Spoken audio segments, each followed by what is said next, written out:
Let's get right to it with my first impressions. The Action 4 is a little bit smaller than the GoPro 13 Black because it's not quite as tall, but they seem to be the same width. The Action 4 plastic feels a little bit cheaper and the build quality just doesn't feel quite as nice. Durability is a huge factor for me because I beat the shit out of my GoPro, throwing it in bags, sand, and I'm constantly in salt water. GoPro's brand new magnetic clamp feels a lot more flush to the camera and more sturdy. GoPro 13 is a new battery that should be on par or better than DJI's. The Action 4 has a 1 by 1.3 inch sensor with a 2.8 lens. The GoPro has a 1 by 1.9 inch sensor, but it lets in more light with an f2.4 lens. So does sensor size really matter that much? There's a USB port on the opposite side for DJI and 2 ways to open the camera. It seems like it just opens up the possibility for more leaks in the water, so I don't love this. There's no changes to the port and battery compartment in the GoPro 13. This last one doesn't affect quality, but the text and icons are more crisp on screen for the GoPro. Plus they just seem more mature fonts and it feels so much more premium to me.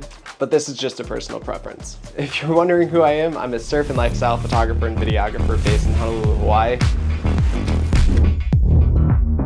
I've worked for Insta360, DJI, and GoPro shooting various content over the years. One important thing is that this video is not sponsored. I did not sign a contract. I'm not obligated to tell you that GoPro is still the king of action cams, but they did send me one pre-launch to test out.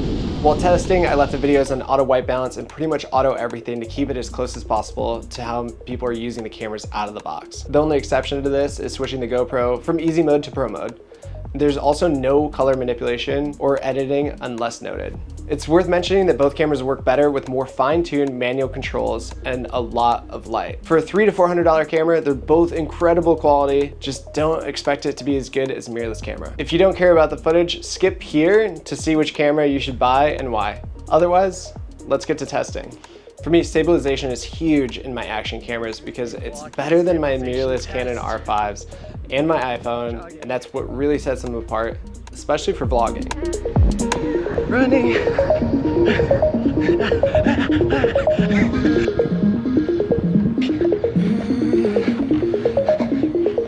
This is enhanced stabilization on both cameras. I noticed that on Rocksteady Plus, the Action 4 seems to have a really extreme crop, much more than the GoPro.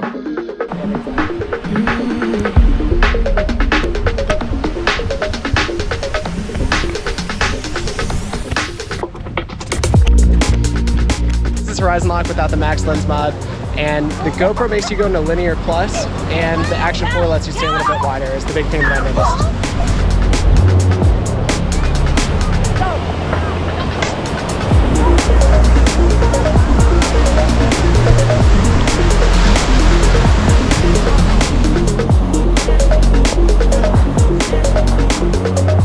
The second most used feature for me is good audio. There's no microphones on right now.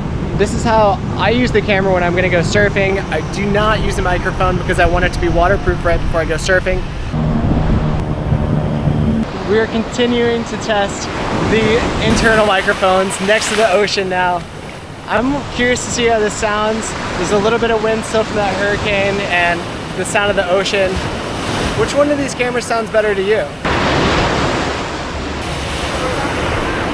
Now we're going to be testing the ideal mic setups with the Media Mod Kit for GoPro and the DJI Mic 2s with the Action 4. I'm going to pause really quick because GoPro added a really cool feature from pre-launch to launch, and that is that you're actually going to be able to connect to the DJI Mic 2s directly with your GoPro 13, where initially you were not going to be able to do that. But my preferred mic method with the GoPro is still with the Media Mod Kit, not with another mic system, to keep things really simple. We are testing the audio of the mics against one another, and it's a pretty good day to test because we actually have a hurricane that's passing the island right now, and that is why it's so cloudy right now.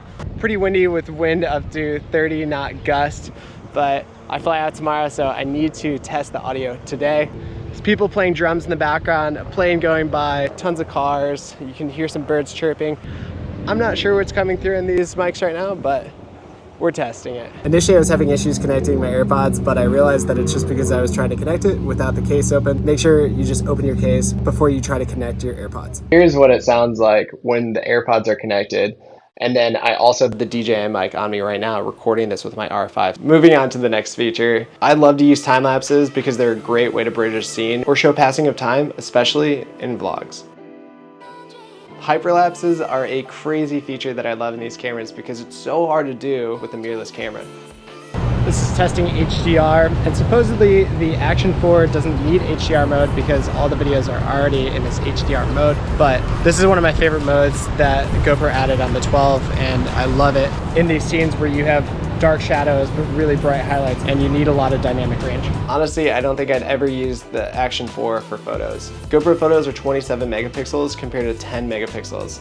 Here's a few snaps from Waikiki. You'll notice that there's a little bit of a difference in the sensor size.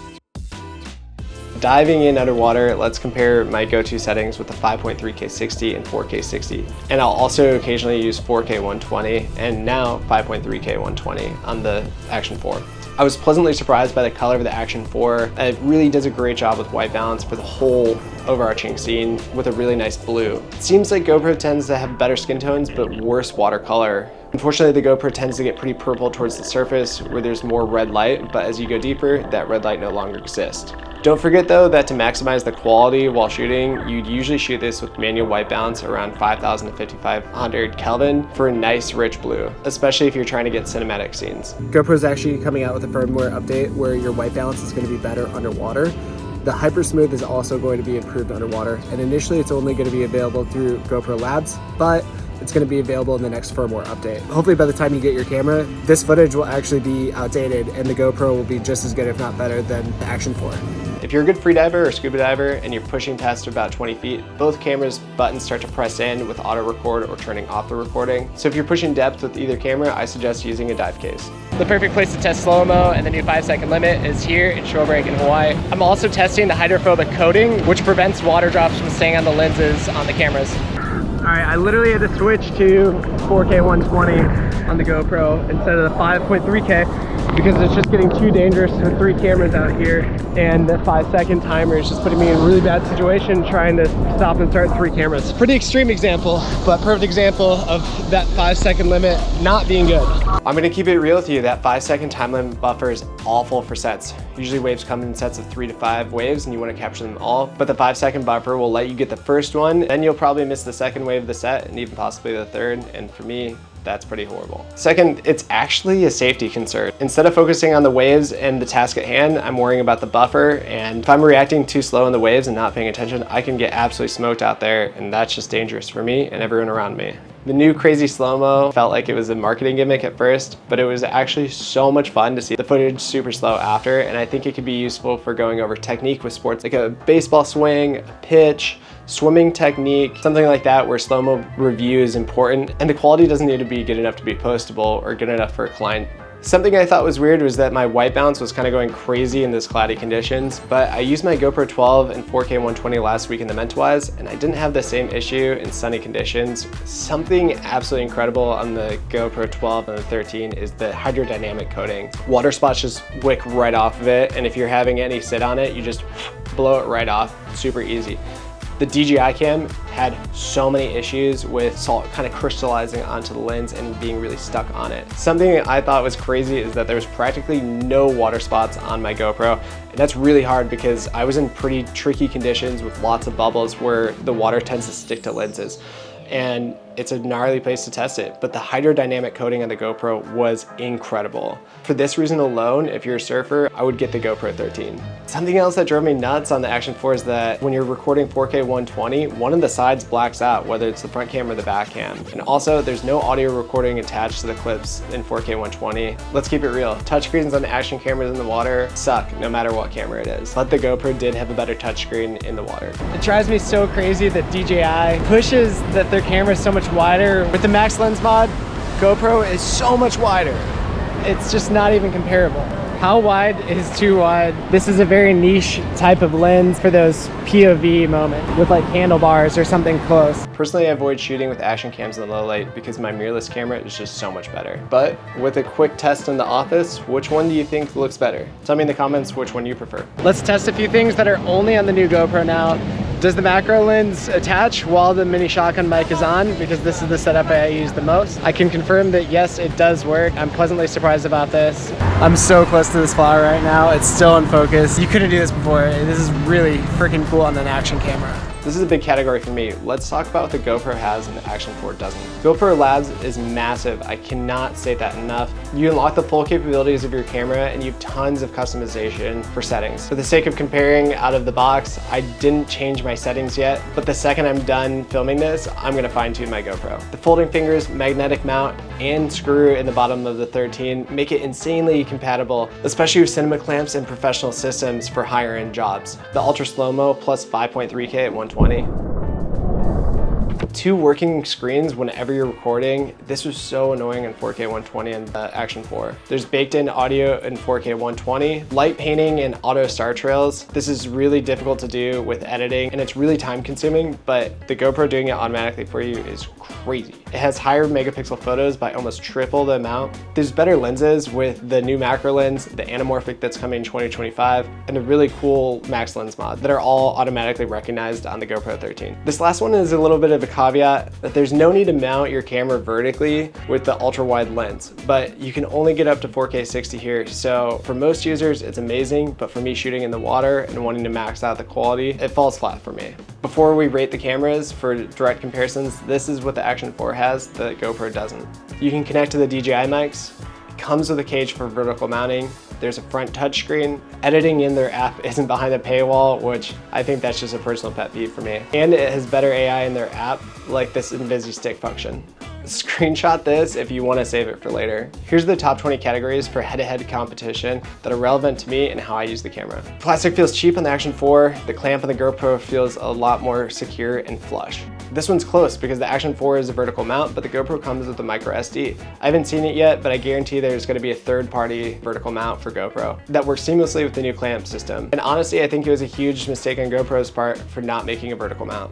GoPro's touchscreen works better, but there's no front touchscreen, which is a little disappointing. The glass on the GoPro is amazing. Water drops just wick right off. I couldn't believe it. The DJI one had salt crystallizing onto the lens after using it. The mount quality on the GoPro is better and more diverse. Plus with the thread on the bottom, the Hero 13 works with my cinematic magic arms and mounts easily.